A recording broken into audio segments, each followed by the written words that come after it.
দর্শক, এই মুহূর্তে ঢাকা বিশ্ববিদ্যালয়ে আছেন সহকর্মী মামুন আব্দুল্লাহ। সরাসরি যুক্ত হচ্ছি তার সঙ্গে। মামুন, নিশ্চয়ই শুনতে পাচ্ছেন, বিশ্ববিদ্যালয় এলাকায় আছেন এবং সেখানে প্যানেল ঘোষণা চলছে। আমরা জানি এখন কি অবস্থা, এই প্যানেল ঘোষণা নিয়ে আর কি নতুন তথ্য আছে আপনার কাছে?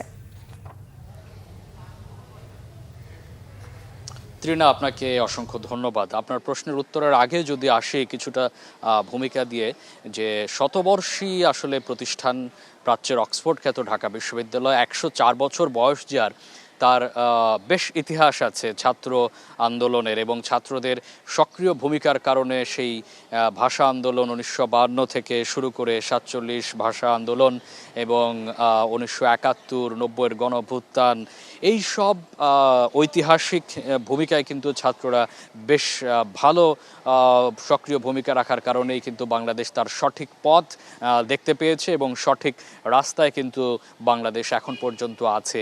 তারই ধারাবাহিকতা আপনি জানেন যে বেশ কিছুদিন ধরে ডাকসুর নির্বাচন হচ্ছিল না, সেটি নিয়ে বেশ আলাপ আলোচনা হচ্ছিল, বেশ আলোচনা সমালোচনা হচ্ছিল। অবশেষে আলোর মুখ দেখতে যাচ্ছে ডাকসু নির্বাচন। ডাকসু নির্বাচনকে ঘিরে মনোনয়নপত্র তোলা এবং মনোনয়নপত্র জমা দেওয়া নিয়ে কিন্তু সারা বাংলাদেশের মানুষ নজর রাখছে ঢাকা ইউনিভার্সিটির দিকে, ডাকসু নির্বাচনের দিকে। বিশেষ করে আজকে একদিন বাড়ানো হয়েছে। গতকালকে মনোনয়নপত্র জমা দেওয়ার শেষ সময় ছিল এবং আজকে সেটি বিকেল 5টা পর্যন্ত, কিছুক্ষণ আগে, এখন 6টা ওভার হয়ে গেছে, 6টার আগে অর্থাৎ 5টা পর্যন্ত মনোনয়নপত্র জমা দেওয়ার সর্বশেষ আপডেট ছিল।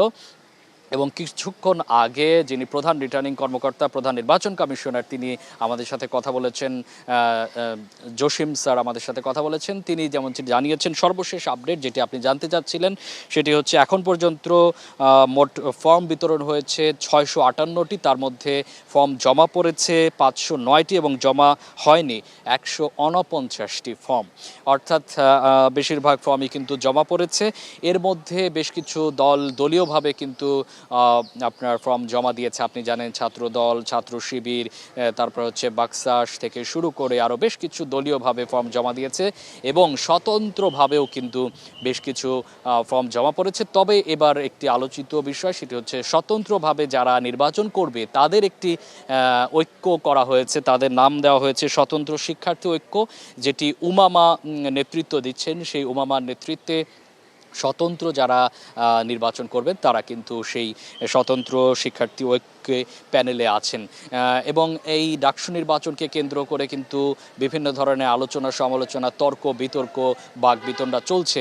ঢাকা বিশ্ববিদ্যালয়কে আরও কিভাবে ছাত্র বান্ধব করা যায়, ছাত্রদের সুবিধার্থে, ছাত্রদের অধিকার আদায়ে আসলে ডাকসুকে কার্যকর করা যায়, সেটি নিয়ে কিন্তু সবাই কিন্তু তাদের যে পরিকল্পনা সেটার কথা বলছেন।